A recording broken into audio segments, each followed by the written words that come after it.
Chapter 1. Before the Fall. Damon Westerly was born from struggle. The son of a steelworker in Pittsburgh, he clawed his way out of poverty through sheer determination and an uncanny ability to see opportunities where others saw nothing. By 45, he had transformed himself into a successful construction company owner with government contracts spanning 3 states.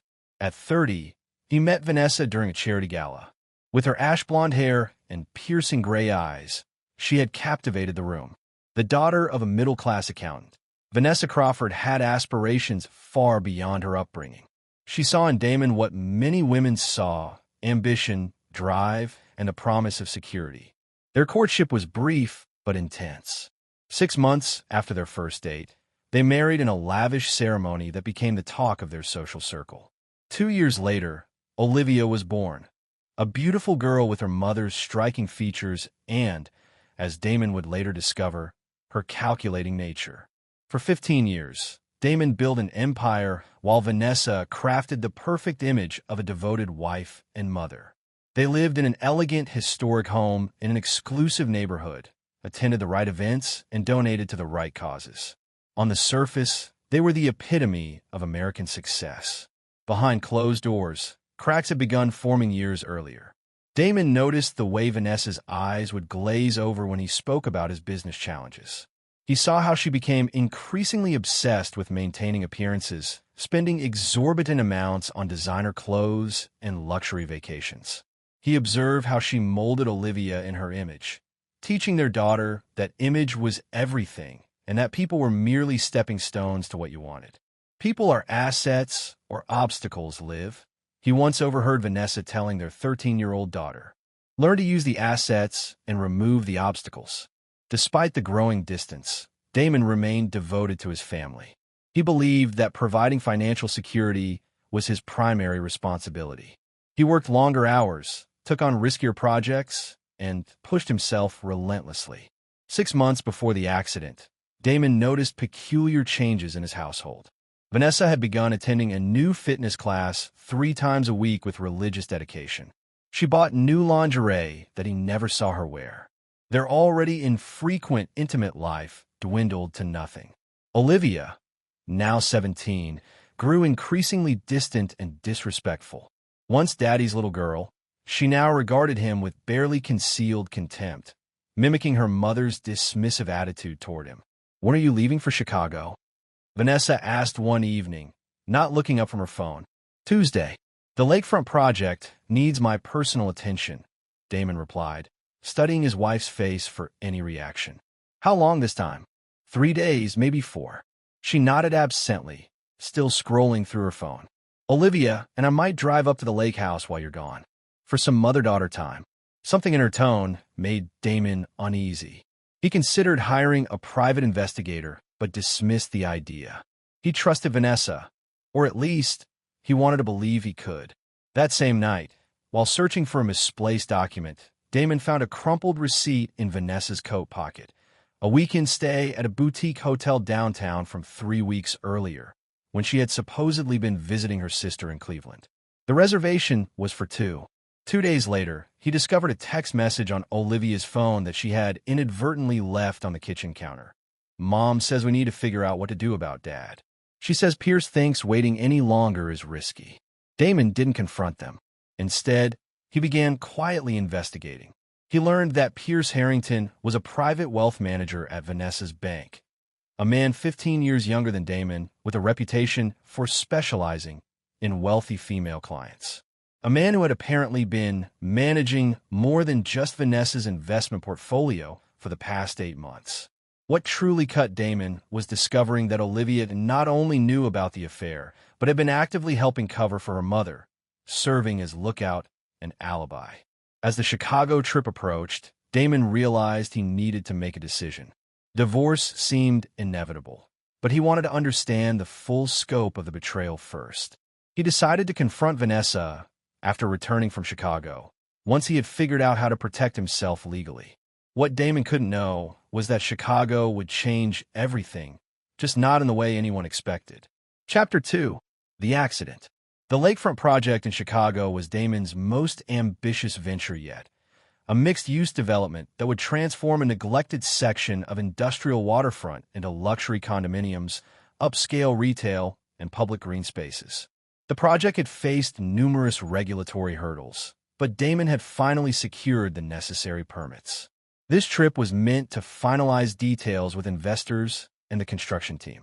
Rain lashed against the windows of the conference room as Damon concluded his presentation to the investment group. Outside, Lake Michigan churned angrily under dark skies.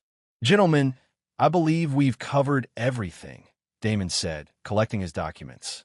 "Construction begins next month." Bradford Klein, the lead investor, extended his hand. "Westerly, you've pulled off a miracle here. Not many could have navigated those zoning issues. That's why you hired me," Damon replied with a confident smile. "I'll see you at the groundbreaking." Thunder cracked overhead as Damon exited the building. He checked his phone. 3 missed calls from Vanessa and a text. "Call me ASAP. Important." He ignored it. Whatever game she was playing could wait. He had just secured his company's future for the next 5 years. The rain intensified as Damon drove his rental car toward his hotel.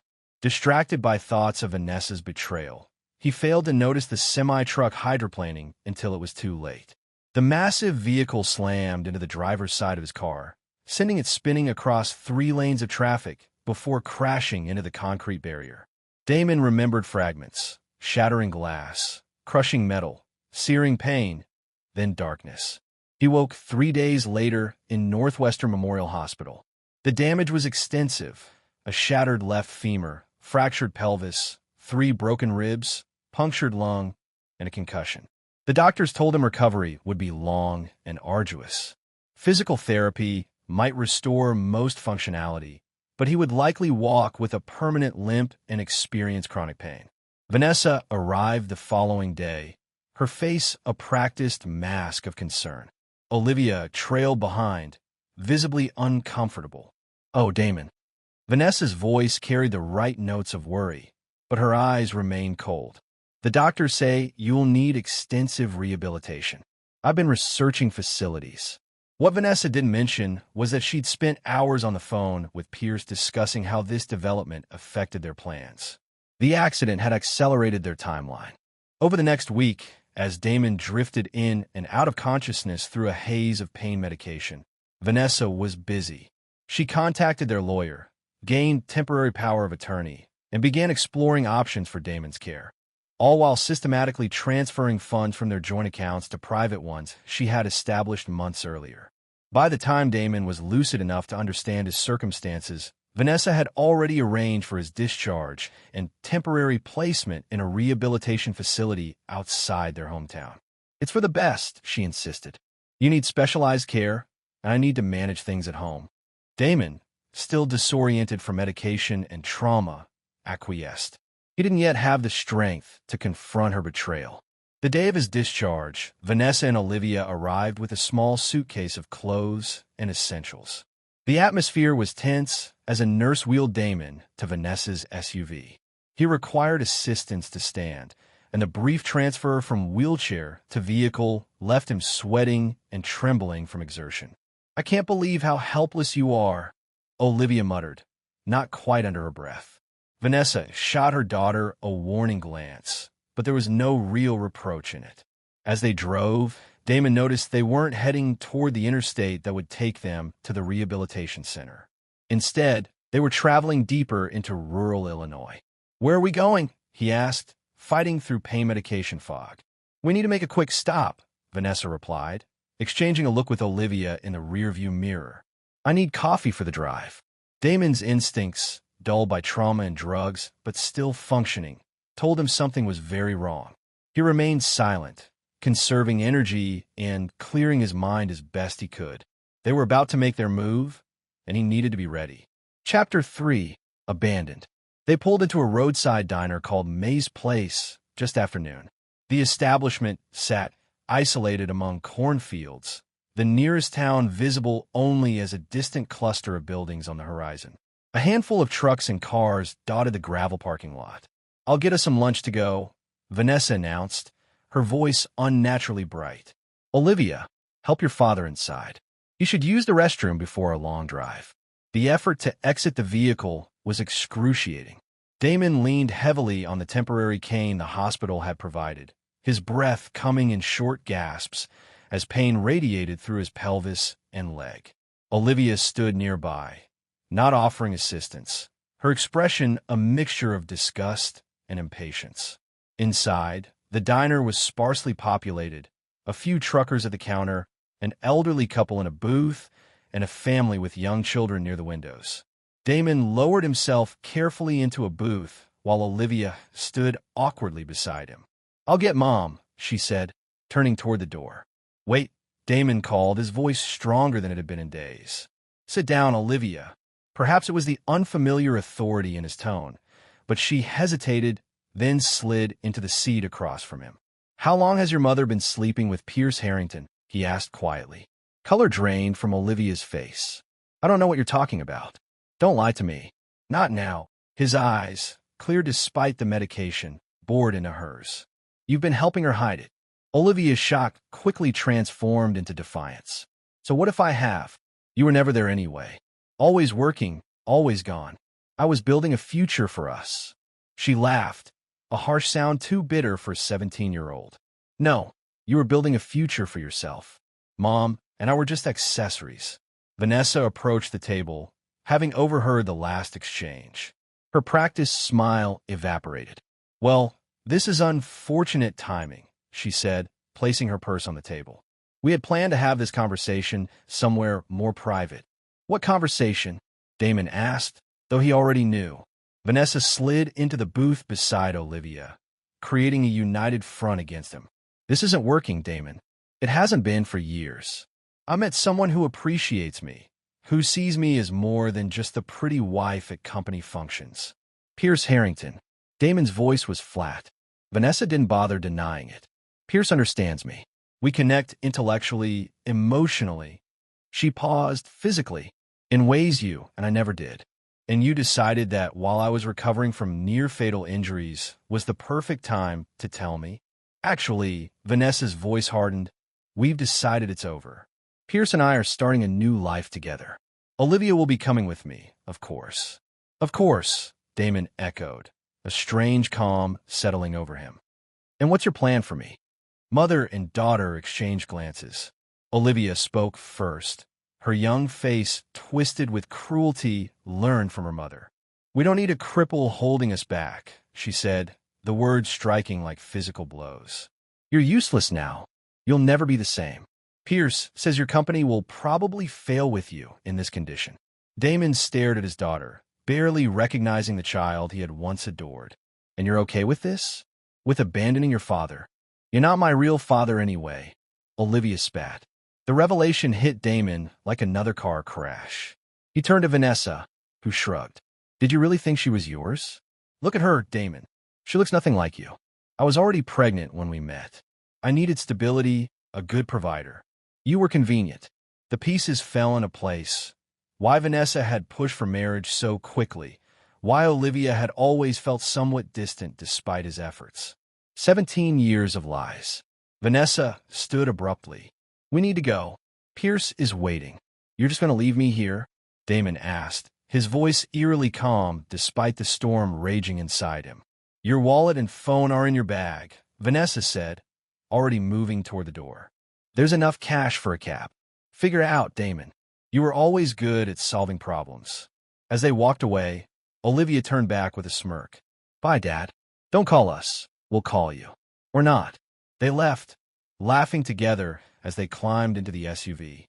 Through the window, Damon watched them open his suitcase, remove his wallet and phone, then toss the bag onto the gravel before driving away. The waitress, a woman in her 50s with kind eyes and a name tag reading May, approached his table. She had witnessed enough to understand what had happened. "Honey, are you all right?" she asked, concern evident in her weathered face. "Not particularly," Damon replied with surprising steadiness. "My wife and daughter just abandoned me here. They took my wallet, phone, everything." May's expression darkened. "Some people ain't worth the air they breathe. Let me get you some coffee and make a call for you." "Thank you, but I don't know who to call. I don't know anyone in this area." May studied him for a moment. You can use our phone. One call. Make it count. As May walked away, Damon sat perfectly still, the magnitude of the betrayal washing over him. 15 years of marriage. 17 years raising a child that wasn't his. His entire life had been built on lies. Most men would break under such revelations. But something different was happening within Damon Westerly. The pain and shock were transforming, crystallizing into something harder and colder. By the time May returned with the diner's cordless phone, his eyes had changed, the warmth replaced by steely resolve. Here you go, honey. One call. Make it a good one, May said, placing the phone before him. Damon stared at it momentarily, then dialed a number from memory. After 3 rings, a gruff voice answered. Sullivan. Ray, it's Damon Westerly. I need your help. A pause. Damon? Christ, I heard about the accident. You okay?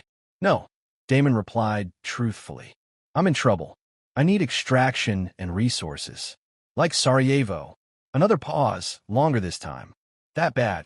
Worse. Location. Damon looked to May. What's the address here? She told him, and he relayed it to Ray. For hours, Ray replied. Hold tight. The call ended.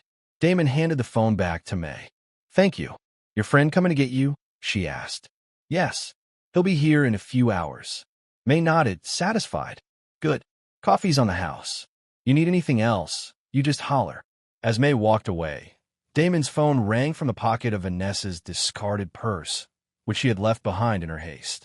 Reaching for it, he saw Vanessa's name on the caller ID. He ignored it. Over the next hour, the phone rang repeatedly, 78 times in all. With each call, Damon's resolve strengthened. They had made their choice. Now he would make his. 4 hours later, a black SUV pulled into the diner's parking lot. 2 men in dark suits emerged, Ray Sullivan and another man Damon recognized as Mike Brenner. They entered the diner, immediately spotting Damon. Ray, a barrel-chested former Special Forces operator with close-cropped gray hair, approached the table. Damn, you look like hell. Feel worse, Damon admitted. The car's ready. We've got medical support waiting at the safe house. With their help, Damon stood painfully. As they assisted him toward the door, he stopped at the counter where May was working. Thank you, he said sincerely. You showed kindness to a stranger today. I won't forget it. May waved him off. You take care of yourself. And when you're back on your feet. She leaned closer, her voice dropping. Make those bastards pay. Damon's smile was cold and certain. Count on it. As they drove away from May's place, Ray glanced at Damon in the rearview mirror. What's the play here, boss? Damon stared out the window at the passing landscape. His face hardened into a mask of determination. First, we heal. Then we plan. Then we destroy them. All of them. Sounds personal, Mike commented from the passenger seat. It is, Damon confirmed, his voice devoid of emotion. They thought they were dealing with the man I was. They're about to discover the man I've become. The SUV continued north, carrying Damon westerly toward a future very different from the one he had imagined, one in which mercy had no place. Chapter 4. Recovery and Revelation. The safe house was a secluded cabin nestled in northern Michigan's dense forest, accessible only by a winding dirt road that disappeared among towering pines. For 3 months, this isolated retreat became Damon's sanctuary and crucible. Ray Sullivan had prepared well. A retired military doctor named Carson arrived the day after Damon, bringing medical equipment and a physical therapy regimen that made hospital rehabilitation look like a spa treatment. The program was brutal but effective, designed for wounded operators who needed to return to the field quickly. This will hurt worse than the accident, Dr. Carson warned on the first day, his weathered face betraying no sympathy. But pain is information. Learn from it. Don't fear it. Damon embraced the pain. While his body slowly rebuilt itself, he focused on gathering information. Ray had assembled a small team, former military and intelligence professionals who had once worked with Damon during his little-known past. Before building his construction empire, Damon had served in military intelligence, then later as a private contractor specializing in problem-solving for government agencies that needed plausible deniability. It was during this period that he had saved Ray's life in Sarajevo, creating a debt that Ray had always promised to repay. Your wife's been busy, Mike reported 2 weeks into Damon's recovery, laying photographs on the kitchen table. She reported you missing 3 days after dropping you at the diner. Claimed you left the rehabilitation center against medical advice and disappeared. Convenient, Damon murmured, examining the photos of Vanessa, speaking tearfully to police officers. Very. She's playing the worried wife masterfully. Even offered a $50,000 reward for information. Using my money, no doubt. Mike nodded. She gained full access to your accounts through the power of attorney you signed in the hospital. She's drained about $3 million so far. Would have been more, but your business accounts require secondary authorization. Lloyd wouldn't have signed off on those transfers, Damon said, referring to his longtime CFO and friend. He knows all financial decisions go through him if I'm incapacitated. Smart precaution. But your wife tried an end run. Claimed Lloyd was obstructing access to needed funds during a family crisis. Mike slid another photo across the table. Pierce Harrington in a restaurant with a man Damon recognized as Judge Wilson from the county court. They're seeking a court order to remove Lloyd and install Harrington as interim financial advisor to your company. Rage flashed across Damon's face before he controlled it. Judge Wilson was a guest at my fundraiser last year. He sat at my table, drank my scotch, and promised support for the children's hospital I funded. Loyalty's cheap these days, Ray commented, entering with coffee mugs. But we've got more. Tell him about the daughter, Mike. Mike hesitated. This might be difficult to hear. I already know she's not mine, Damon said flatly. What else? She's been romantically involved with Harrington's son, Trevor, for at least 6 months. She turned 18 last week and moved into Trevor's apartment the same day. This revelation hit harder than Damon had expected. Despite learning Olivia wasn't his biological daughter, 17 years of raising her had created genuine attachments. The knowledge that she had been part of the conspiracy, sleeping with the son of her mother's lover while helping destroy the man who had raised her, cut deeply. And there's more, Mike continued reluctantly. Vanessa is pregnant.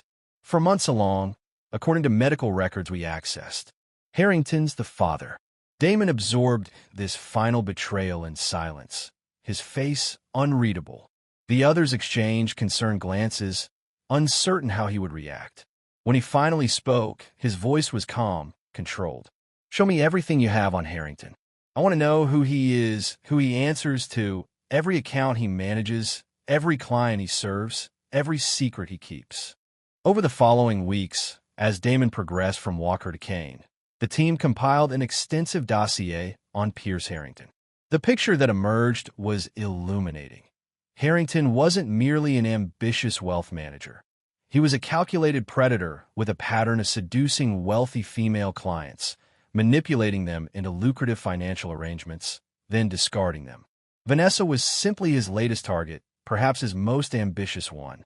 Through her, he aimed to gain control of Damon's construction company and its substantial government contracts. He's done this before, Damon observed, reviewing the files. 3 times in the past decade. Always married women with significant assets. Yes, but never at this scale, Ray confirmed. Your company represents a much bigger prize than his previous conquests. By the 6th week of recovery, Damon could walk unassisted for short periods.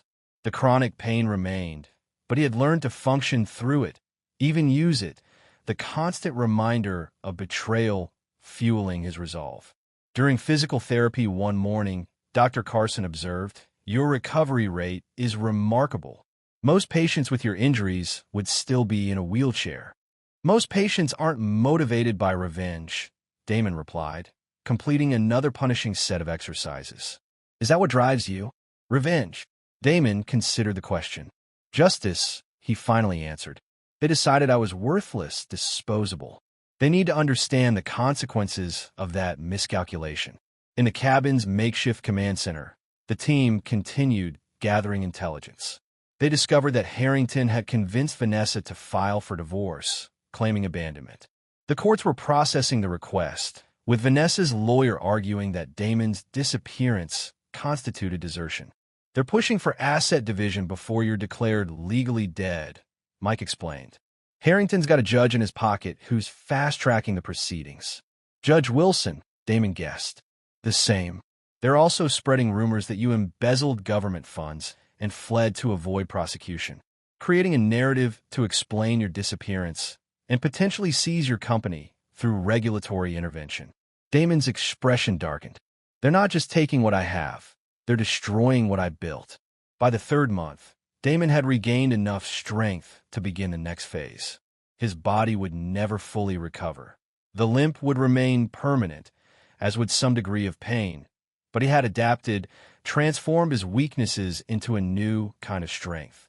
On a crisp autumn morning, he stood on the cabin's porch, watching the sunrise paint the forest in brilliant reds and golds. Ray joined him, offering a steaming mug of coffee. "Team's ready," Ray said simply. "What's the objective?" Damon sipped his coffee, his eyes fixed on the horizon. "Not destruction, annihilation. I want them to lose everything. Not just money and status, but their sense of security, their belief in their own cleverness. I want them to know what it feels like to be discarded. And after, I rebuild. Something new, something better." Ray nodded, understanding. "Phase 1 begins when you give the word." Damon turned to his old friend, his eyes cold with purpose. "The word is given. Let's return from the dead." Chapter 5. Assets and Alliances. Damon's return to civilization was carefully orchestrated. Rather than announcing his survival publicly, he moved with surgical precision, reconnecting with key allies while remaining officially missing. His first meeting took place in the private room of an upscale Chicago restaurant. Lloyd Mercer, Westerly Construction's CFO and Damon's right-hand man for over a decade, nearly dropped his drink when Damon walked in. "Jesus Christ," Lloyd whispered, staring as if seeing a ghost. "We thought you were dead." "That was the general idea," Damon replied, easing into the chair across from him. "Sorry for the theatrics, but I needed time." After ensuring they wouldn't be disturbed, Damon recounted everything: the accident, Vanessa's betrayal, and the subsequent months of recovery. Lloyd listened in stunned silence, his expression shifting from shock to rage. "That conniving bitch," he finally spat. "She's been terrorizing the office for months, demanding access to everything. When I refused, she sicked her lawyers on me. They're trying to force me out." "I know. You did well holding them off." Lloyd ran a hand through his thinning hair. "It wasn't just loyalty, Damon. Something about Harrington didn't add up. I had our security team run a background check after their second visit. And his credentials are impeccable on the surface, but there are inconsistencies. Previous positions that can't be verified, references who don't seem to exist beyond paper trails. He's manufactured, Damon. Someone created Pierce Harrington." This new information aligned with what Damon's team had begun to suspect. Harrington wasn't merely a financial predator. He was possibly something more dangerous, a professional con man with connections and resources. "I need your help, Lloyd," Damon said, sliding a thumb drive across the table. "This contains new corporate documents establishing a shadow board. As far as the public record shows, you're still fighting Vanessa for control. But in reality, these new entities will begin acquiring our most valuable assets through a series of shell companies." Lloyd pocketed the drive, stripping the company before they can take it, preserving what matters: the government contracts, the equipment, the key personnel. When Vanessa and Harrington finally gain control, they'll find themselves holding an empty shell. What about the employees? Protected. The new entities will rehire everyone through subsidiary contracts. No one loses their job unless they choose Vanessa's side. Lloyd nodded, impressed by the thoroughness of the plan. "And what's my official position if asked about your whereabouts?" "Concerned, cooperative, but ultimately in the dark. Make them believe you're fighting a losing battle." Their meeting concluded with Lloyd pledging his complete support. "Whatever you need, whenever you need it. Just say the word." Damon's next alliance proved more challenging to secure. District Attorney Catherine Reynolds had built her career on an uncompromising stance against corruption and fraud.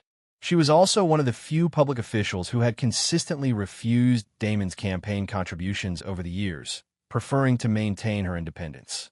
They met at her home on a Sunday afternoon, a meeting arranged through mutual connections that didn't appear on any official calendar. Mr. Westerly, she greeted him at the door, her expression revealing neither surprise nor warmth. Interesting to meet someone who's supposedly missing. Thank you for agreeing to see me, Ms. Reynolds.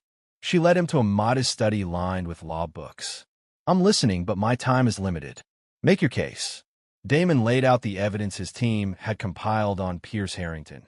The pattern of financial predation, the multiple identities, the connections to offshore accounts linked to several financial fraud investigations. He's not just after my wife and company, Damon concluded. He's positioning himself to gain control of government contracts worth hundreds of millions. Contracts that, if mismanaged, could compromise critical infrastructure projects. Reynolds studied the documents, her sharp eyes missing nothing. Why come to me? Why not the FBI or SEC? Because you can't be bought, Damon answered honestly. And because you understand that justice sometimes requires patience and strategy, not just enforcement. What exactly are you asking for? Not interference, just awareness. When the time comes, and it will, I want you to be ready to move on Harrington based on evidence, not on whatever narrative he constructs. Reynolds closed the file, her expression thoughtful. I don't condone vigilante justice, Mr. Westerly.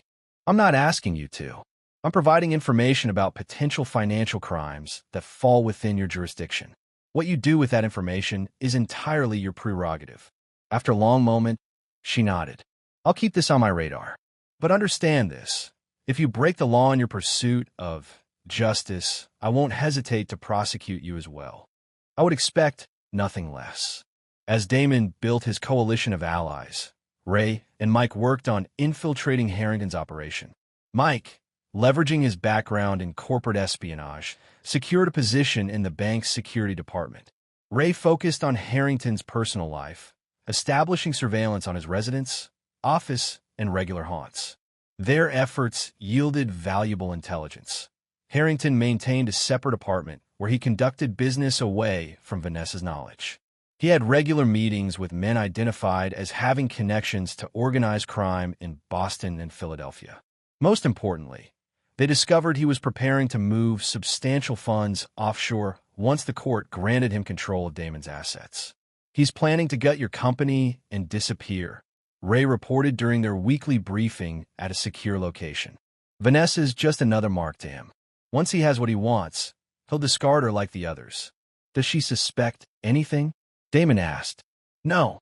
She's completely committed to the fantasy he's selling. Marriage, family, social prominence.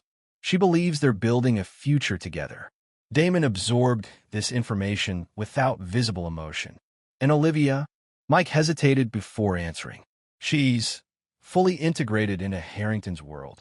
Trevor has her wrapped around his finger. She's been helping them access your personal files, providing passwords and information about your private accounts. The daughter helping to destroy the father, Damon murmured. How biblical. By the end of the 4th month, Damon had assembled his resources, loyal employees positioned throughout his corporate structure, legal allies prepared to act when needed, and a comprehensive understanding of his opponent's strengths and vulnerabilities. The final piece came from an unexpected source. May, the waitress from the roadside diner, had not forgotten Damon. Through her own initiative, she had gathered information about Vanessa and Harrington's visits to the small town near the diner, a location they apparently used for clandestine meetings before Damon's accident. They came through every few weeks, May explained during a phone call Ray had arranged. Always flashing money around, treating everyone like servants. They didn't realize that in small towns, people notice everything. May had collected statements from hotel staff, restaurant servers, and local shopkeepers, all documenting Vanessa and Harrington's presence and behavior over the previous year. This timeline proved their affair had begun much earlier than Damon had initially believed, strengthening his legal position regarding asset division. Why are you helping me? Damon asked her. Because I recognize the look of someone who's been betrayed by those they trusted most, May answered simply. And because some wrongs need to be righted. With his network established and resources secured, Damon convened his inner circle for the final planning session. In a renovated warehouse that served as their headquarters, he outlined the strategy that would bring down Harrington and Vanessa. "We now know Harrington's real identity," Damon announced, displaying documents on the large screen. Peter Caldwell, born in Newark, convicted of financial fraud in 2010, but released after testifying against his partners. He disappeared afterward, resurfacing 3 years later as Pierce Harrington with documents created by a known identity broker. Lloyd studied the information with growing alarm. He's not just a con man. He's a cooperating witness who violated his agreement with the federal prosecutor. Exactly, which makes him vulnerable in ways he doesn't anticipate. Over the next several hours, they refined the plan, a multi-layered strategy designed to isolate Harrington from his support systems, expose his fraudulent activities, and ultimately force a confrontation in which he would have no choice but to reveal his true nature. As the meeting concluded, Ray asked the question they'd all been considering. What about Vanessa and Olivia? How far are we taking this? Damon's expression remained impassive. They made their choice when they left me at that diner. They'll experience the full consequences of that decision. No one questioned further. The lines had been drawn, the plans set in motion. Phase 1 was complete. Damon had risen from the ashes of his former life and assembled the weapons needed for his counterattack. Now it was time to spring the trap. Chapter 6, The Gambit. On a crisp December morning, exactly 6 months after being abandoned at May's place, Damon Westerly officially returned from the dead. His reappearance was strategically orchestrated for maximum impact. The quarterly board meeting of Westerly Construction was underway in the company's gleaming downtown headquarters. Vanessa, now acting as Damon's proxy through her power of attorney, sat at the head of the conference table. Pierce Harrington occupied the chair to her right, acting as her financial advisor. They were presenting their vision for the company's future, a restructuring plan that would effectively dismantle its most valuable divisions while creating new executive positions with extraordinary compensation packages. Lloyd Mercer sat stone-faced as Vanessa detailed how the company would honor Damon's legacy while pivoting toward more innovative business models, euphemisms for the systematic looting they had planned. "Before we vote on these proposals," Lloyd interjected when she finally paused, "I believe we should address the elephant in the room." "What elephant?" Vanessa asked, irritation flashing across her carefully made-up face. "The question of leadership succession in light of recent developments." Harrington leaned forward. "Mr. Mercer, we've been patient with your obstructionism, but the court has been clear. In her husband's absence, Mrs. Westerly has full legal authority to direct this company as she sees fit." "Fascinating perspective," a new voice commented from the doorway. "I'd be interested to hear more about my wife's vision for my company." The room fell silent as Damon entered, leaning slightly on an elegant black cane. He was thinner than before the accident, his face more angular, but he moved with deliberate confidence. The expensive suit couldn't quite conceal the physical changes wrought by his ordeal, but they somehow enhanced rather than diminished his presence. Vanessa's face drained of color. "Damon? How? Where have you been?" "Recovering. Thinking. Planning." He smiled without warmth. "Please, don't let me interrupt. You were explaining how you plan to honor my legacy while dismantling everything I've built." Harrington recovered first, rising to his feet with practiced charm. "Damon, this is a tremendous relief. We've been desperately searching for you, worried sick. Spare me the performance, Mr. Harrington. Or should I call you Caldwell?" Peter Caldwell, federal informant, convicted fraudster. The name hit Harrington like a physical blow. He sank back in his chair, eyes darting toward the exits. Damon addressed the stunned board members. "Ladies and gentlemen, I apologize for my prolonged absence. As you can see, my recovery from the accident has been challenging. During this time, certain parties have attempted to use my temporary incapacitation for their personal gain." He activated the room's projection system with a remote, displaying documentation of Harrington's true identity and criminal history. "This man is not a legitimate financial advisor. He is a convicted felon operating under a false identity, in violation of his federal cooperation agreement. He has systematically targeted wealthy women, including my wife, as part of an ongoing criminal enterprise. Vanessa found her voice, though it trembled slightly. These are ridiculous accusations. Pierce has been my rock during this terrible time. We've been trying to find you for months. Have you? Damon's voice was dangerously soft. 78 calls to my phone the day you left me at that diner. 78 increasingly desperate attempts to reach me after you realized what I'd done. Confusion crossed Vanessa's face. What are you talking about? What diner? Damon continued as if she hadn't spoken. You left so quickly you forgot your purse. The one containing the offshore account information. The one with the handwritten note from Judge Wilson assuring you he would fast-track the divorce and asset division. Understanding dawned on Vanessa's face, followed quickly by calculation. She straightened in her chair, switching tactics. Damon, you're not well. The accident, the trauma, you're confused. We should discuss this privately, as a family. Family? Damon's laugh held no humor. Like the family that called me a useless cripple? The family that drove away laughing after abandoning me without phone, wallet, or transportation. That family. The board members watched in shock as the drama unfolded. Lloyd cleared his throat. Perhaps we should postpone this meeting to allow for... No, Damon cut him off. No more delays. This ends today. He turned back to the board. You have before you evidence of attempted corporate fraud. I am officially resuming my position as CEO, effective immediately. Security will escort Mr. Harrington from the premises. My wife is welcome to leave with him. Harrington stood abruptly. You can't do this. We have legal protections in place. The court has been fully briefed on your activities, Damon interrupted. District Attorney Reynolds is currently executing search warrants on your office, residence, and the apartment you maintain on Riverside Drive. The one my wife doesn't know about. Vanessa's head snapped toward Harrington. What apartment? Pierce. Ignoring her, Harrington addressed Damon directly, his charm replaced by cold calculation. Whatever you think you know, you can't prove intent. I'm a financial advisor doing my job.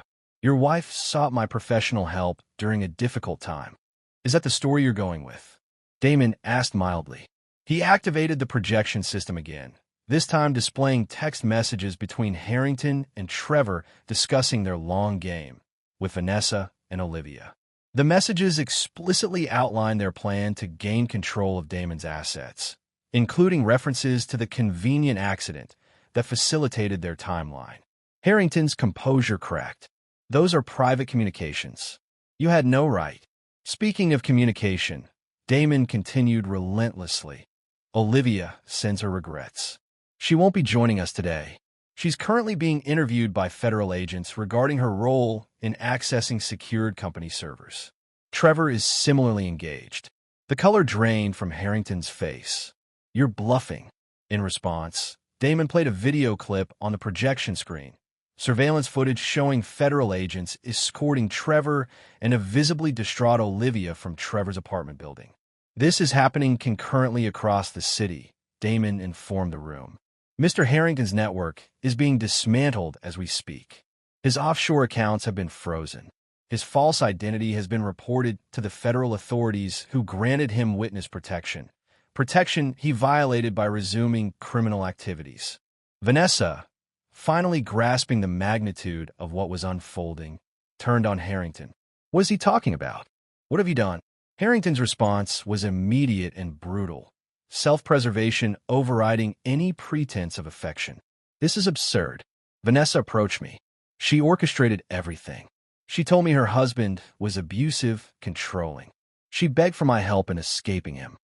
That's a lie. Vanessa cried. You pursued me. You said we were soulmates. Soulmates. Harrington scoffed. You were a target, a means to an end, just like the others. Others. Vanessa whispered. Enough. Damon interrupted their deteriorating exchange. Security will escort you both out. Mr. Harrington, federal agents are waiting in the lobby. Vanessa, you're free to leave, though I suggest consulting a lawyer immediately. The divorce proceedings you initiated will continue, though perhaps not on the terms you anticipated. As security personnel entered the boardroom, Harrington made a desperate lunge toward Damon. Whether to attack or plead, it wasn't clear. He never reached his target. Ray Sullivan, positioned unobtrusively near the door, intercepted him with practiced efficiency, subduing him with a grip that made the younger man gasp in pain. "That's not necessary, Ray," Damon said calmly. Mr. Harrington was just expressing his frustration at having his plans disrupted. Ray released Harrington, who straightened his suit with as much dignity as he could muster. "This isn't over, Westerly." "For you, it is," Damon replied. "Completely and irrevocably over." As Harrington was led away, Vanessa remained, her carefully constructed world crumbling around her.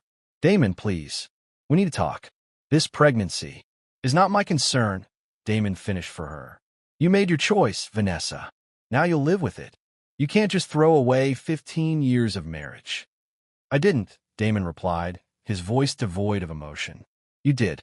At a roadside diner in Illinois. Security approached to escort her out.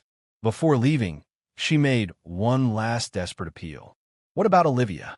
Whatever you think of me, she's still your daughter.' 'No,' Damon said quietly. 'She never was.' After they were gone, Damon addressed the stunned board members. 'I apologize for the drama. It was necessary to resolve this situation decisively. Now, shall we return to the actual business of this company?' For the next 2 hours, Damon methodically outlined his vision for Westerly Construction's future, the legitimate restructuring needed after his absence, the new projects on the horizon, the leadership changes that would strengthen rather than weaken the organization. The board, still reeling from the morning's events, unanimously approved his proposals. As the meeting concluded, Lloyd approached Damon privately. "That was quite a return. Theatrical, I know, but necessary. What happens now? With Vanessa, Harrington, all of it?" Damon's expression revealed nothing. "Phase 1 is complete. Harrington is exposed, his operation compromised. Vanessa is isolated from her support system. Phase 2 begins tomorrow, which is the systematic dismantling of everything they value, starting with their freedom." As Damon left the boardroom, leaning slightly on his cane, the remaining executives exchanged uneasy glances. The man who had returned was not the same one who had left. Something fundamental had changed in Damon Westerly. Something cold and implacable that recognized no limits and offered no mercy. The reckoning had only just begun. Chapter 7. Checkmate. 3 days after Damon's dramatic return, Pierce Harrington sat in an interrogation room at the federal building, his designer suit replaced by prison orange, his confident demeanor eroded by 72 hours of questioning and isolation. Across from him, Assistant U.S. Attorney Brian Winters reviewed a thick file of documents. "Your situation is precarious, Mr. Caldwell. Violation of your witness protection agreement, identity fraud, wire fraud, conspiracy to commit corporate espionage. Shall I continue?" Harrington maintained a veneer of composure. "I have information to trade. Valuable information. About Westerly, his company, government contract irregularities." Winters smiled thinly. "Interesting that you'd mention that. We've thoroughly investigated Westerly Construction over the past several months. Know what we found? Impeccable records. Exceptional compliance. Not even a parking ticket. He's hiding something," Harrington insisted. "Everyone is. Not everyone systematically targets wealthy women and attempts to seize their assets." Winters closed the file. "Your previous cooperation agreement is void. We're proceeding with all charges, including the original ones that were suspended during your cooperation." "Wait." Harrington leaned forward desperately. "What if I could give you someone else? Someone bigger?" "I'm listening." "Bradley Summers." The name hung in the air between them. Bradley Summers was the managing director of First Atlantic Bank, Harrington's employer and one of the most powerful financial institutions in the Northeast. What about him? He knew everything, approved everything. The targeting of wealthy clients, the manipulation of their assets, all of it. It was his program. I was just implementing it. Winters studied Harrington carefully. "You're claiming that a systematic predatory scheme targeting wealthy women was officially sanctioned by First Atlantic Bank." "Not officially. Plausible deniability and all that. But Summers personally selected the targets, provided the resources, and took a percentage of every acquisition." It was exactly what Damon had predicted. When cornered, Harrington would sacrifice anyone to save himself. This revelation was the key to Phase 2 of Damon's plan, using Harrington to expose corruption that extended far beyond a single financial predator. Across town, Vanessa faced her own reckoning. Returning to the mansion she had shared with Damon, she found the locks changed and security personnel politely but firmly denying her entry. "This is my home," she protested. "My clothes, my jewelry, my personal items are all inside." "I'm sorry, Mrs. Westerly," the security officer replied. "We have strict instructions. The property is under legal review pending divorce proceedings. You can contact Mr. Westerly's attorney to arrange for the retrieval of personal belongings." "This is ridiculous. I've lived here for 15 years. "Yes, ma'am. And there's a court order preventing access until ownership is legally determined." The court order, obtained by Damon's legal team within hours of his return, cited evidence that Vanessa had attempted to transfer ownership of multiple properties during Damon's disappearance, constituting potential fraud. With nowhere else to go, Vanessa checked into a hotel using the credit card Harrington had given her. By evening, that card was declined. All of Harrington's accounts had been frozen as part of the federal investigation. Increasingly desperate, she called Olivia, only to have her call sent straight to voicemail. Unknown to Vanessa, Olivia was facing her own crisis. Released from federal questioning with stern warnings about potential charges related to unauthorized computer access, she had returned to Trevor's apartment to find him gone, along with all her possessions and the emergency cash she had hidden there. Trevor had made his choice with the same cold calculation his father had taught him. Once Olivia became a liability rather than an asset, he abandoned her without hesitation, taking anything of value she possessed. By nightfall, both Vanessa and Olivia were effectively homeless, penniless, and isolated, exactly as Damon had planned. The next morning, Damon met with District Attorney Reynolds in her office. "Thank you for seeing me on short notice. Your timing is impeccable, as always," she replied, gesturing for him to sit. "The Harrington, or should I say Caldwell, investigation has opened some interesting doors. I heard he's cooperating again." Enthusiastically. "He's implicated half the executive team at First Atlantic in what appears to be a systematic fraud operation targeting wealthy clients. The SEC is involved now, along with federal prosecutors." Damon nodded, unsurprised. "And my wife's role in all this?" Reynolds studied him carefully. "That's where things get complicated. Technically, she hasn't committed any crimes. Being manipulated by a con man isn't illegal. The attempted asset transfers during your absence were initiated under her legal power of attorney. Morally questionable, perhaps, but not clearly criminal." "I understand," Damon replied calmly. "I'm not seeking criminal charges against Vanessa. My interests lie elsewhere, with Harrington and his superiors." "Precisely. The infection goes deeper than one predatory financial advisor. First Atlantic has been running this operation for years, targeting vulnerable, wealthy individuals, particularly women, and systematically stripping them of assets." Reynolds leaned back in her chair. "You didn't come here to be updated on an investigation you clearly know more about than I do. What do you want, Mr. Westerly?" "A favor. When you move on First Atlantic, I want to be there." "That's highly irregular." "So, is a bank running a systematic fraud operation targeting specific demographics? I can help identify additional victims, connect patterns that might otherwise be missed." Reynolds considered his request. "I can't have civilians involved in law enforcement operations. Not asking to kick in doors, just to be present when you interview Bradley Summers as a consultant on financial fraud patterns." After a long moment, Reynolds nodded. "I'll arrange it, but you observe only." "Understood." "Perfectly." 2 days later, Damon sat silently in an adjacent observation room as Reynolds and federal agents questioned Bradley Summers about First Atlantic's special client initiative. On the surface, Summers maintained composure, denying any knowledge of Harrington's activities. But as evidence mounted, internal emails, transferred files, recorded conversations provided by Harrington, his facade began to crack.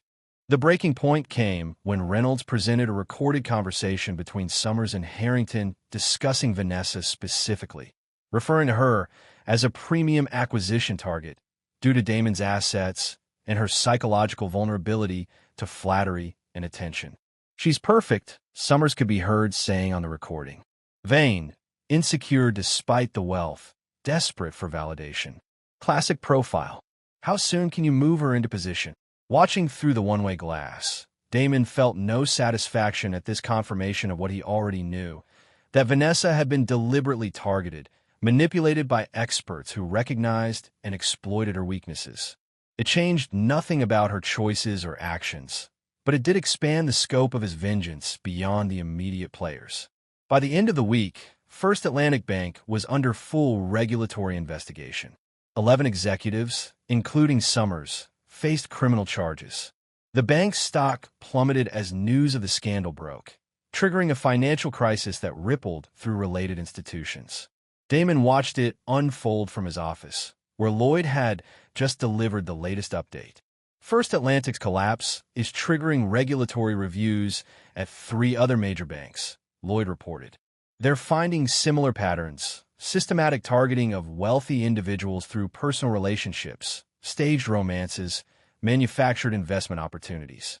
"An industry-wide cancer," Damon observed, "that you've exposed. The financial press is calling it the biggest consumer fraud scandal since Madoff." Damon's expression remained impassive, and Harrington, singing like a canary. In exchange for reduced charges, he's providing evidence against everyone: Summers, other executives, even his own son. Trevor's been charged with related fraud counts and evidence tampering. A father sacrificing his son to save himself, Damon mused. How fitting. Lloyd hesitated before continuing. "There's something else. Vanessa's been trying to reach you. Persistently. She's staying at a women's shelter downtown. Apparently, all her resources have been cut off. As expected, she's claiming the pregnancy is high risk, seeking emergency financial support pending the divorce settlement." Damon considered this information dispassionately. "Have our legal team arrange for her medical expenses only. Direct payment to providers, no cash. And inform her that any further communication must go through the attorneys." And Olivia? A flicker of something, not quite emotion, perhaps memory, crossed Damon's face before disappearing. She made her choice. Let her live with it. That evening, as Damon reviewed documents in his newly purchased penthouse overlooking the city, his secure phone rang. It was Ray. "Phase 3 is ready," Ray reported without preamble. "May's coordinating locally. Everything's in place for tomorrow." "Good. Anyone getting cold feet?" "Just the opposite. The victims Harrington left behind. They're eager to participate. 5 women whose lives he destroyed. They want closure." Damon nodded, though Ray couldn't see it. "Confirm with May. We move at noon." The final phase of Damon's plan was perhaps the most elegant and the most devastating. Having systematically stripped Harrington, Vanessa, and their accomplices of financial resources, social standing, and freedom, he now moved to deprive them of the last thing they valued: their narratives. The following day, 5 women gathered in a hotel conference room near the federal building. Each had been victimized by Harrington during his predatory career.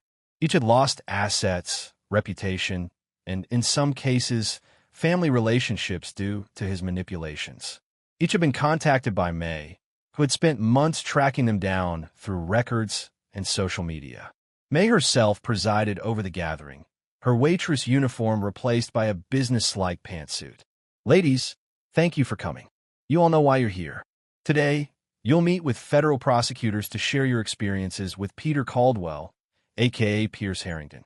Your testimony will ensure he never hurts anyone else." One woman raised her hand hesitantly. "Will we have to see him? I don't think I can face him." "No direct confrontation," May assured her. "Just recorded statements that become part of the case file. Mr. Westerly has arranged legal representation for each of you at no cost." On cue, Damon entered the room, leaning on his cane. The women fell silent, some recognizing him from news coverage of the unfolding scandal. "I won't take much of your time," he addressed them. "I simply wanted to thank you personally for your courage." "Like you," My family was targeted by this man. Like you, I watched as someone I trusted was manipulated and turned against me." He paused, surveying the room. "But unlike Harrington's previous victims, I had resources and knowledge to fight back.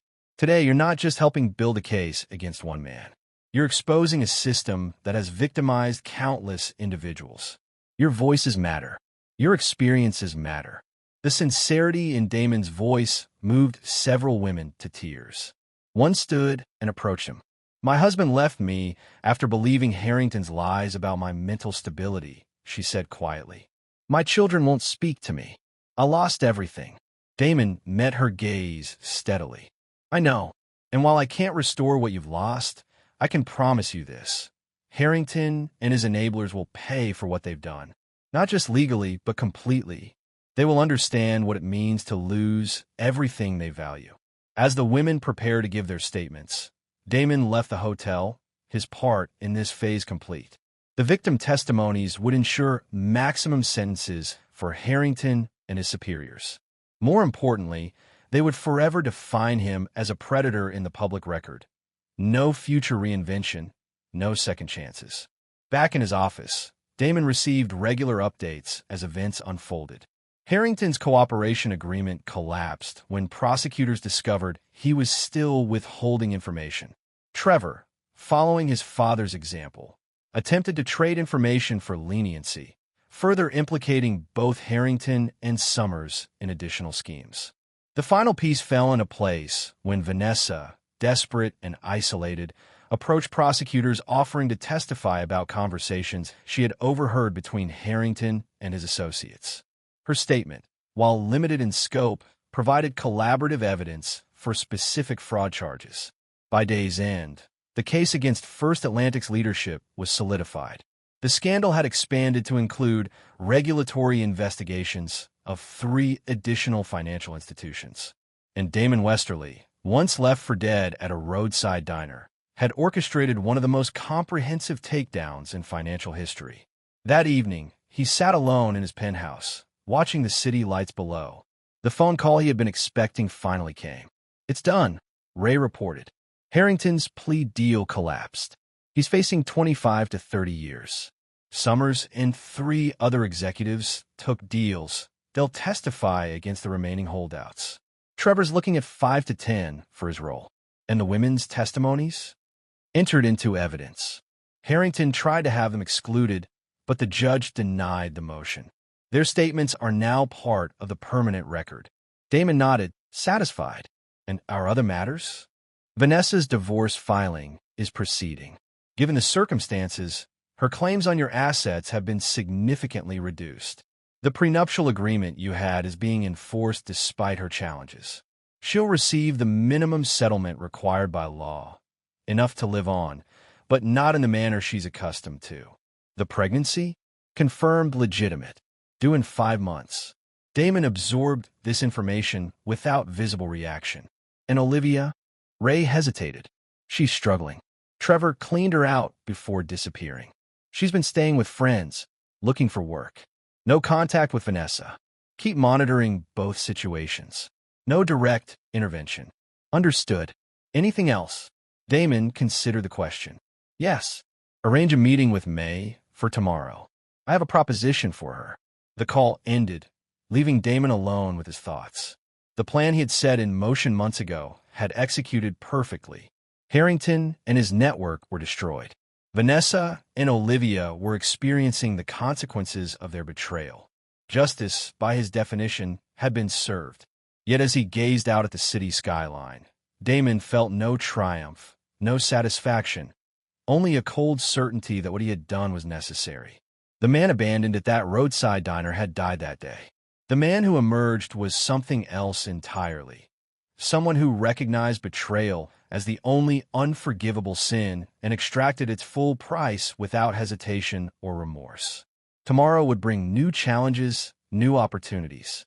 For now, Damon Westerly stood alone at the pinnacle he had reclaimed, master once again of all he surveyed, and utterly beyond the reach of mercy or regret. Chapter 8. Consequences. Spring arrived, painting the city with tentative color after the long winter. In a modest apartment across town, Vanessa Westerly, though she still used the name despite the nearly finalized divorce, attempted to assemble a crib she had purchased secondhand. At 7 months pregnant, the physical exertion left her breathless and frustrated. The apartment was a stark contrast to the mansion she had once presided over, a one-bedroom unit in a working-class neighborhood, furnished with items from discount stores and thrift shops. Gone were the designer clothes, luxury vehicles, and social invitations. What remained was the growing reality of a life she had never envisioned for herself. The buzzer sounded, startling her. Through the intercom, she heard a familiar voice. "It's Olivia. Can I come up?" Vanessa buzzed her in, hastily attempting to make the apartment more presentable. They hadn't spoken in nearly 2 months, their relationship fractured by mutual blame and recrimination. Olivia entered cautiously, looking thinner and older than her 18 years. Gone was the confident, entitled young woman who had once mocked her father's disability. This Olivia moved with the wariness of someone who had learned harsh lessons about trust and consequence. "I brought these," she said, holding up a bag of baby clothes. "Found them at a church donation center. They're not fancy, but they're clean." "Thank you," Vanessa replied, accepting the offering. An awkward silence fell between them. Olivia surveyed the half-assembled crib. "Need help with that?" "Please." They worked together quietly, mother and daughter finding temporary common ground in the practical task. When the crib was finally assembled, they sat on Vanessa's worn sofa, the weight of unspoken words hanging between them. "Have you heard from him?" Olivia finally asked. Vanessa didn't need to ask which him, she meant. Only through lawyers. "The divorce will be final next month. I'm getting the legal minimum, enough for basic support for a few years. Then I'm on my own. And the baby?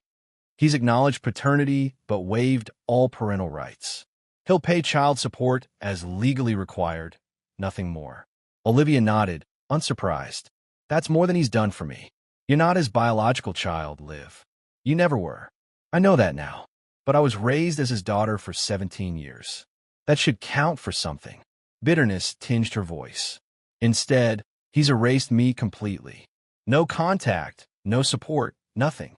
Vanessa sighed, resting a hand on her swollen belly. "We did this to ourselves, Olivia. We chose Pierce. Peter, whatever his name was. We betrayed Damon in every possible way. Did you really expect forgiveness?" "Not forgiveness. Just—" Olivia struggled to articulate what she wanted. "Recognition that I exist. That those years happened. They did happen, but they meant something different to him than they did to us." Vanessa's tone held resignation rather than anger. "We saw him as a provider, a means to the lifestyle we wanted. He thought he was building a family." The truth of this statement hung in the air between them, a belated recognition of the fundamental disconnect that had defined their family. Across the city, Damon concluded a board meeting at Westerly Construction headquarters. The company had not merely survived the turmoil of the past year, it had thrived. With Damon's return and the strategic restructuring he had implemented, their government contracts had expanded and new private sector opportunities had emerged. As the executives filed out, Lloyd remained behind. "The first Atlantic trial dates have been set. Prosecutors want to confirm your availability to testify." "I'll be there," Damon replied, organizing documents into his briefcase. "Any other updates?" Lloyd hesitated. "Personal matter. Vanessa's obstetrician contacted our legal department.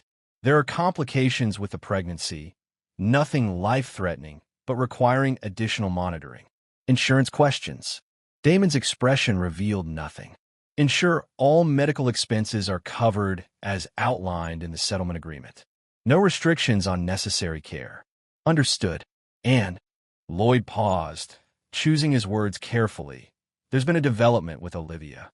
She's applied to State University for the fall semester, seeking financial aid and student loans since she's no longer eligible for the college fund you established." For a brief moment, something flickered across Damon's face, not quite regret, perhaps something closer to recognition.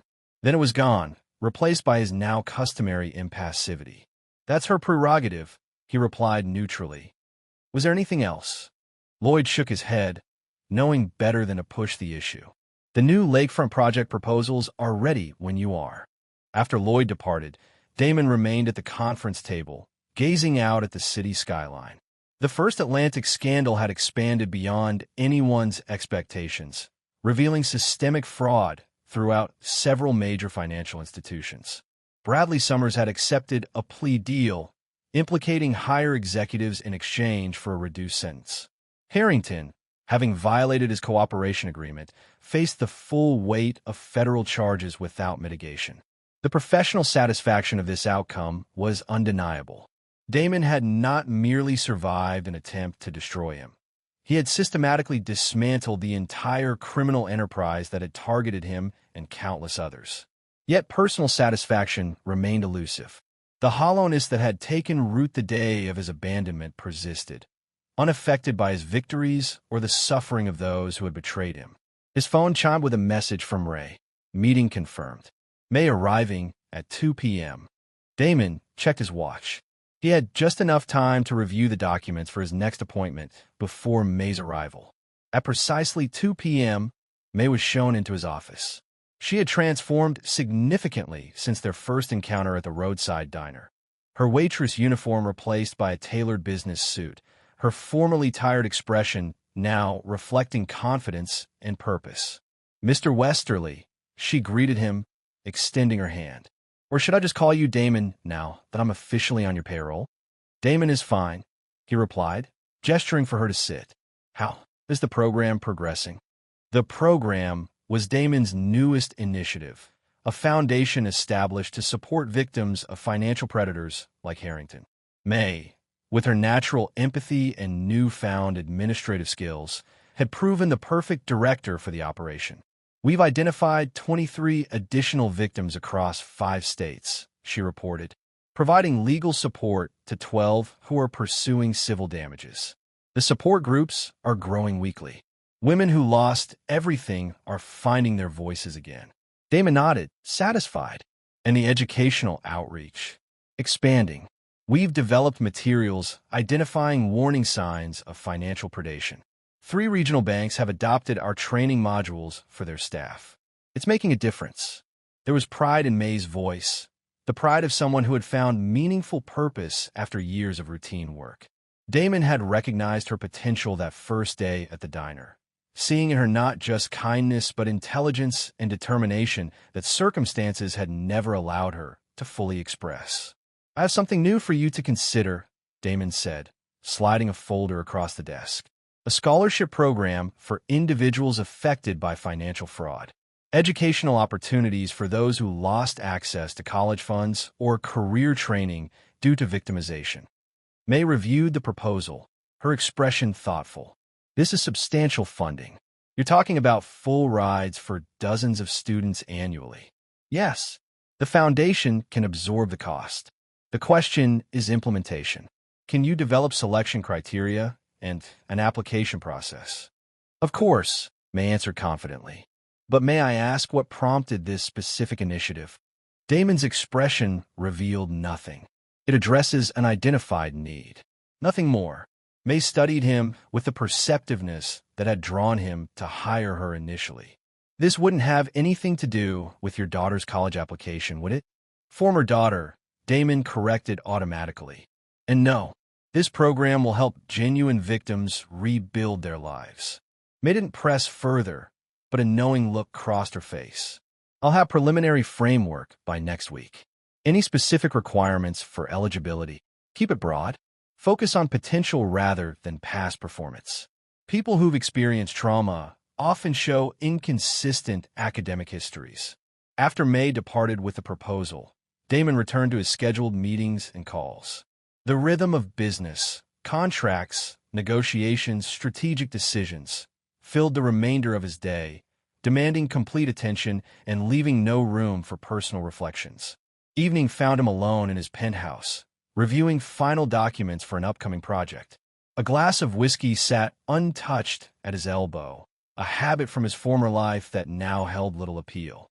The intercom announced an unexpected visitor, Ray Sullivan. "Sorry to drop in unannounced," Ray said upon entering.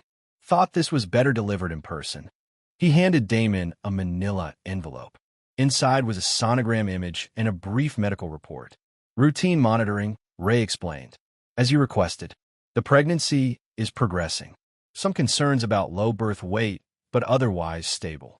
Damon studied the sonogram briefly before returning it to the envelope. Thank you. There's more, Ray continued. Vanessa's been inquiring about employment opportunities. Limited options given her background. Essentially a trophy wife with no practical experience. She's applied for receptionist positions at several firms. Not our concern. Of course not, Ray agreed. Just keeping you updated as instructed. A long silence fell between the two men, friends and comrades who had endured combat together in both military and civilian settings. Finally, Ray asked the question he had been holding back for months. Is it enough, Damon? Has justice been served? Damon considered the question. Justice is an abstract concept. What we've achieved is consequence.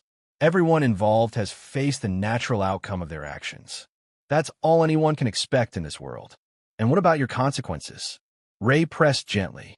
You've won, destroyed your enemies, rebuilt your company. But what cost to yourself? Damon's expression hardened slightly. That's not relevant, isn't it? The man I knew in Sarajevo, the one who risked his life to save mine, he understood that survival meant more than just continuing to exist. That man died at a roadside diner in Illinois, Damon replied flatly. Ray shook his head. I don't believe that. Not entirely. The scholarship program May mentioned, that wasn't the action of a dead man. Damon made no response, his face revealing nothing. Just something to consider, Ray said, moving toward the door. Revenge is satisfying. Justice is necessary. But neither one is enough to build a life on. After Ray's departure, Damon returned to his work, pushing the conversation from his mind. Yet later, as midnight approached, he found himself opening his laptop and accessing a secured folder of personal files, something he had not done since before the accident. Family photos filled the screen.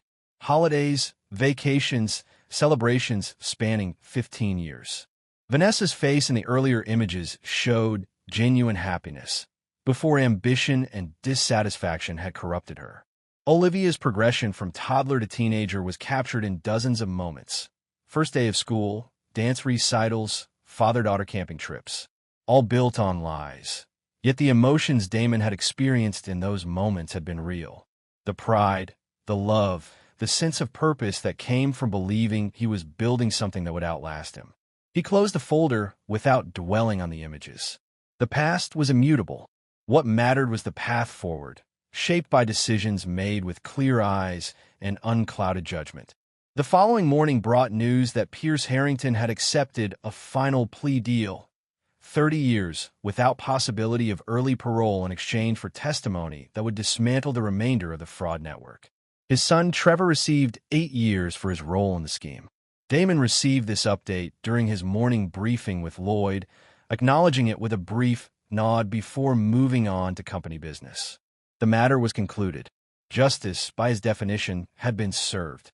That afternoon, he visited the rehabilitation center funded by his foundation, a facility specializing in trauma recovery for accident victims. As he toured the physical therapy department, leaning slightly on his cane, a young therapist approached him. Mr. Westerly, I hope you don't mind my interrupting. I just wanted to thank you personally for establishing this center. My brother was in a motorcycle accident last year, similar injuries to yours. The care he received here made all the difference. Damon accepted her gratitude with a polite nod. I'm glad we could help. Recovery is as much about opportunity as it is about determination. Exactly, she agreed enthusiastically. With the right support, people can rebuild after even the most devastating losses. Something in her words resonated beyond their immediate context. Damon considered them as he completed his tour, his mind turning over possibilities previously unexamined.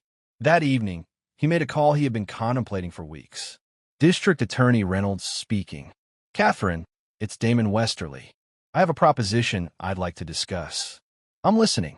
The victim support network we've established through my foundation, I want to expand it. Create a formal partnership with your office to identify and assist victims of financial crimes before they fall through the cracks. Reynolds' interest was evident in her voice. That's ambitious. What are you envisioning exactly? Comprehensive support, legal assistance, financial counseling, psychological services, educational opportunities. A path forward for people who've lost everything. Why now? The first Atlanta case is essentially closed. Damon's response came after a thoughtful pause. Because ending something isn't the same as building something. I've been focused on the former. Perhaps it's time to prioritize the latter. Their conversation continued for nearly an hour, outlining a partnership that would transform victim services across the state. By the call's conclusion, the framework for a new initiative had taken shape, one that would extend far beyond Damon's personal vendetta against those who had betrayed him. As he ended the call, Damon felt something shift within him. Not forgiveness for those who had wronged him, but perhaps the first tentative step towards something beyond revenge. A recognition that destroying what had hurt him was only half the equation. Building something meaningful from the aftermath might be the greater challenge, and ultimately, the more significant victory. The man who had been abandoned at May's place would never return. That version of Damon Westerly was indeed gone forever. But perhaps from those ashes, something new could emerge, something harder and colder, yes, but also wiser and more purposeful than before. Not healing, exactly, but evolution. Chapter 9, Genesis. 1 year to the day after Damon's abandonment at May's place, a series of events unfolded across the city, each bearing his invisible signature. At State University, the registrar processed a scholarship award for Olivia Crawford, her legal name since the divorce, having abandoned the Westerly surname. The funding came through the Phoenix Foundation, a nonprofit organization supporting individuals impacted by financial fraud. The scholarship covered full tuition, housing, and a modest living stipend. Olivia, who had been preparing to take out substantial student loans, stared at the notification in disbelief. The award letter specified no conditions beyond maintaining academic standing. It made no reference to her past actions or family connections. It offered opportunity without forgiveness, a distinction that was not lost on her. After confirming the award was legitimate, she sat in her small apartment, tears streaming down her face.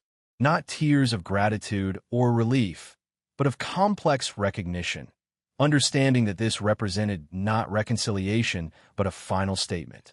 A door simultaneously opened and permanently closed. Across town, Vanessa received a certified letter from an unknown law firm. Inside was a deed to a modest 3-bedroom house in a respectable neighborhood, along with documentation transferring ownership into a trust established for her infant son, Michael. A separate notice informed her of a position as an administrative assistant at a property management company, a job for which she had not applied, but which matched the limited skills on her recently created resume. The letter contained no personal message, no signature beyond the attorney's. Yet Vanessa understood its meaning as clearly as if Damon had spoken directly. Provision without pardon, responsibility without reconciliation. She held her 6-month-old son, studying his features, Harrington's eyes, her mouth, no trace of the man who had arranged this lifeline despite having every reason to wish them hardship. Michael would grow up with stability and opportunity, despite the circumstances of his conception and the chaos of his early existence. Whether he would ever know the full story of the man who had ensured this outcome was a question for a distant future. At the federal courthouse, the final sentencing in the first Atlanta case concluded with Bradley Summers receiving 25 years for his role in orchestrating the fraud scheme. Damon attended the sentencing, watching impassively as the financial empire that had targeted him and countless others was officially dismantled. District Attorney Reynolds joined him as he exited the courthouse. "Congratulations. Your testimony was instrumental in securing these convictions." The victims' testimonies were what mattered, Damon corrected her. "My role was secondary. Either way, it's over. Justice served." Damon nodded, though his expression suggested more complex thoughts. One chapter ends. Others begin. Speaking of which, Reynolds continued, the governor's office contacted me about your victim support initiative. They're interested in implementing it statewide, possibly as a model for national programs. Good. May will coordinate with your office on the details. As they parted ways, Reynolds studied him with professional assessment. You know, Westerly, when this all started, I thought you were just another wealthy man seeking personal vengeance. I was wrong. What you've built from this tragedy, it's genuinely changing lives. Damon accepted the observation with a slight nod before continuing to his waiting car. The final stop that day was one he had not planned but felt increasingly necessary as the hours passed. The rehabilitation center, where he still occasionally received treatment for chronic pain, had recently added a children's wing, funded primarily through his foundation. He walked through the bright corridors, observing young patients working with therapists, their determination evident despite their challenges. In a hydrotherapy room, a girl of about 10 struggled to move her legs in the heated pool, her face a mask of concentration. That's amazing progress, Emma, her therapist encouraged. 3 months ago, you couldn't feel anything below the knees. The girl's frustrated expression gave way to tentative pride. Do you think I'll ever run again? I think you'll do whatever you set your mind to, the therapist answered. The body has limitations. The spirit doesn't. Damon watched from the observation window, something stirring within him that he had thought permanently extinguished. Not hope, exactly. He had moved beyond such simple emotions.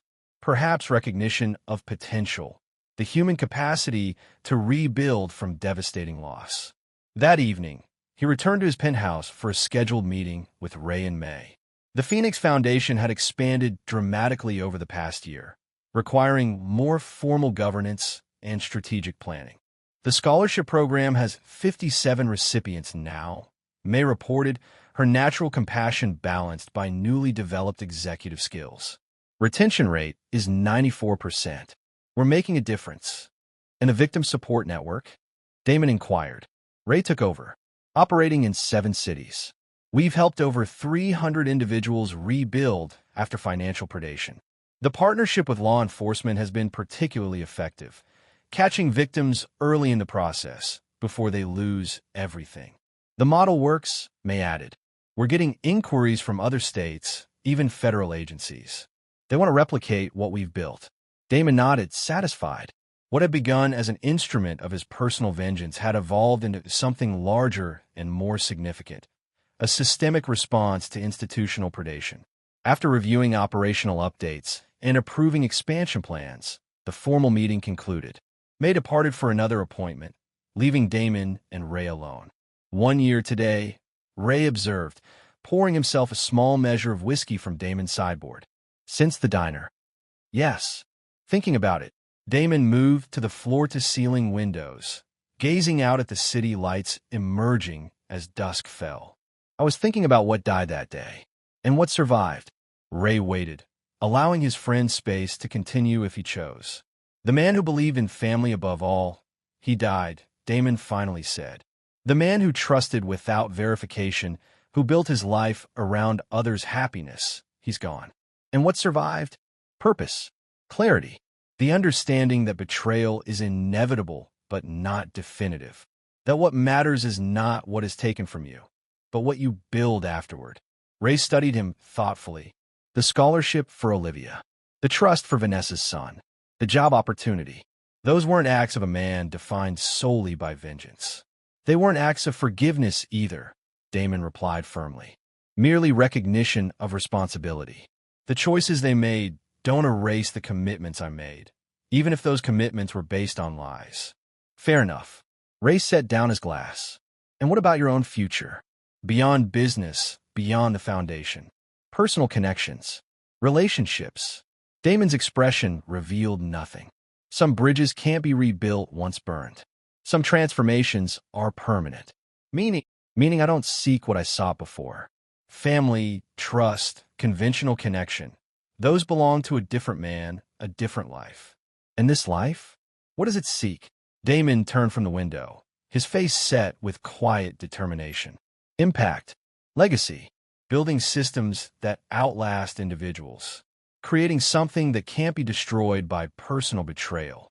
Ray nodded, understanding that for his friend, this represented not resignation, but evolution. Adaptation to profound injury, resulting in a different but equally purposeful existence. To new beginnings, then, Ray said, raising his glass. Damon acknowledged the toast with a slight nod, though he didn't drink. New beginnings implied hope, expectation, emotional investment, concepts he had systematically excised from his personal psychology. What remained was something more fundamental: the will to build, to create order from chaos, to transform devastating loss into productive purpose. The man who had been abandoned at that roadside diner had indeed died that day. What rose in his place was neither better nor worse, simply different. Harder, clearer, unburdened by illusions about human nature or the permanence of personal bonds. The following morning, Damon reviewed the final plans for his newest project, a comprehensive mixed-use development transforming a neglected urban neighborhood into affordable housing, community facilities, and business incubation spaces. Unlike his previous developments focused primarily on profit, this project prioritized sustainability and community benefit while maintaining economic viability. As he studied the architectural renderings, his phone alerted him to a news update. Pierce Harrington had been transferred to a maximum security federal facility to begin serving his 30-year sentence. The final chapter in the First Atlantic scandal was officially closed. Damon absorbed this information without visible reaction. Harrington's fate, like Vanessa's, like Olivia's, was merely the natural consequence of choices made. Justice, in Damon's view, wasn't an emotional concept but a mathematical one. Actions generating equal and opposite reactions, a perfect balance maintained by natural law rather than human intervention. Later that day, he visited May's place, the roadside diner where everything had changed a year earlier. He had purchased the establishment 6 months ago, renovating it while maintaining its character and retaining the original staff. Though May herself had moved on to her executive role at the foundation, her name remained, honoring the woman whose simple kindness had marked the beginning of Damon's transformation. The lunch crowd was steady, a mix of truckers, local workers, and travelers passing through. Damon took a seat at the counter, ordering coffee from a young waitress who didn't recognize him as the owner. As he sipped the strong black coffee, his gaze fell on the booth where Vanessa and Olivia had delivered their final cruelties before abandoning him. The memory held no pain now, merely historical significance, like visiting the site of an ancient battle long since concluded. The diner's manager, recognizing Damon, approached with respectful deference. "Mr. Westerly, we weren't expecting you today. Is everything satisfactory?" "Everything's fine, Tom. Just passing through." "Anniversary of sorts, isn't it?" the manager asked cautiously, aware of the diner's significance in his employer's history. Damon nodded slightly. "Something like that." After finishing his coffee, Damon left a generous tip and walked to his car. Before departing, he stood for a moment, gazing at the unremarkable building that had become the fulcrum of his existence, the place where one life had ended and another begun. The man who drove away from May's place that day bore little resemblance to either the successful businessman who had built an empire on trust and connection, or the broken, betrayed husband abandoned by those he loved most. What remained was something forged in that crucible of betrayal, harder, colder, more purposeful. Not healed, transformed.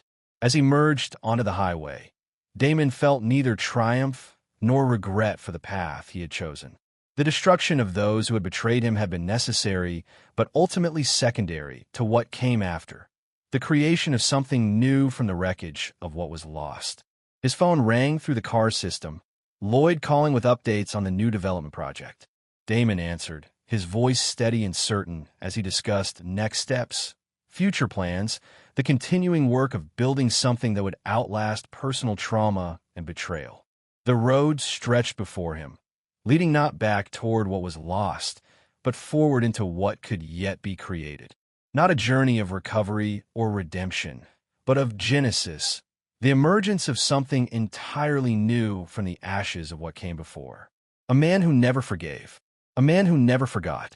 A man who refused to be defined by what was taken from him, choosing instead to be measured by what he built in its aftermath. A phoenix, risen not to reclaim what was, but to create what had never been. And there you have it. Another story comes to an end. What did you think? I'd love to hear your thoughts in the comments below. If you enjoy this story, consider joining our community by subscribing. It means the world to us. For more stories like this one, check out the recommended videos on screen. And I'll see you there.